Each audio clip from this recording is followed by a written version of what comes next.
that more than 5 million Americans can lose their health care because of the Medicaid cuts being pushed by Republican members of Congress. So, of course, Republicans on the Government Efficiency Committee are holding an emergency hearing on semi-pro fencing. Not fences like the kind that goes around a building, but like the sport with the swords. And I've knocked on thousands of doors and talked to thousands of Republican, Independent, and Democratic voters in my career. And not a single time has someone flung open their door and said, "Thank God you're here, Congressman. I want to ask you about transgender people fencing." It's just never happened. I've never even met a fencer before. I've just seen it on The Parent Trap. I'm sure it's a great sport, but what the hell are we doing here? Seriously, we're here because Chairwoman Marjorie Taylor Greene thinks that if she picks on vulnerable people, like trans folks, she can avoid having a discussion about the allegations of insider trading against her. She thinks that she can distract from the fact that Trump and MAGA Republicans are raising your costs every single day, suppressing your wages every single day, stealing your taxpayer dollars every single day, and threatening your health care. That's the reason we're at this crazy hearing today.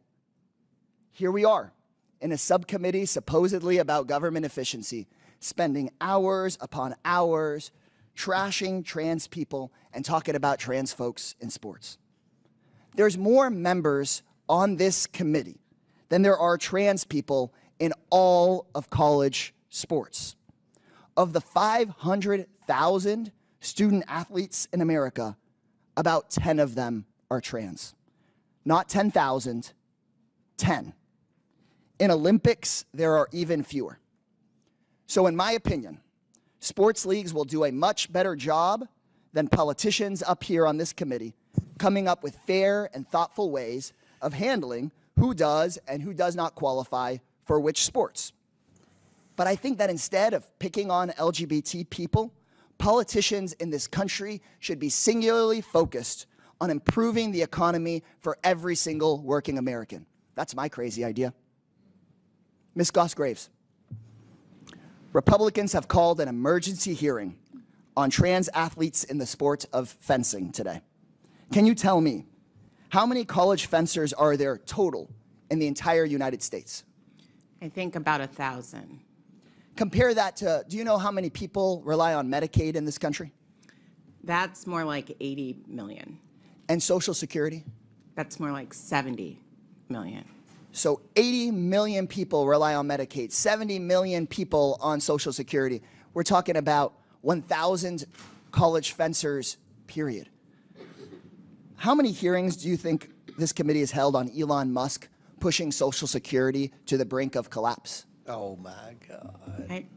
I don't think any. 0 hearings.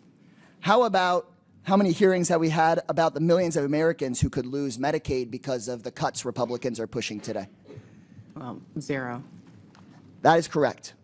0 hearings on these issues that impact us all. Republicans have called hearing after hearing obsessed with trans folks in sports, which of course only affects a tiny sliver of Americans, but no hearings on Medicaid, no hearings on Social Security, no hearings on raising wages and lowering costs. So if you're sitting at home watching, you need to know the goal of this hearing is for Republicans to distract you from their own lies, their own corruption, and their own failure. The goal of this hearing is to make sure that Fox News has something to talk about other than Elon Musk getting billions of dollars a year in government contracts while cutting services for you. The goal of this hearing is to make sure that Fox News has something else to talk about other than Chairwoman Marjorie Taylor Greene's alleged insider trading. It's a sick reality right now in American politics that right-wing Republican officials think that picking on trans people is how they'll earn more votes and raise more money. They pick on Americans that are already facing discrimination and violence, and they're making those challenges worse. They're trying to pull the oldest trick in the book. Next time you go vote, ask yourself if these second-rate schoolyard bullies are looking out for you or if they're scammers just like the man that holds their leash. The gentleman's time has expired. It's important to point out that Democrat members today are not asking the two young ladies that are here representing their sports, and this is what the hearing is about today. I now recognize Chairman Comer from Kentucky. Thank you, Madam Chair.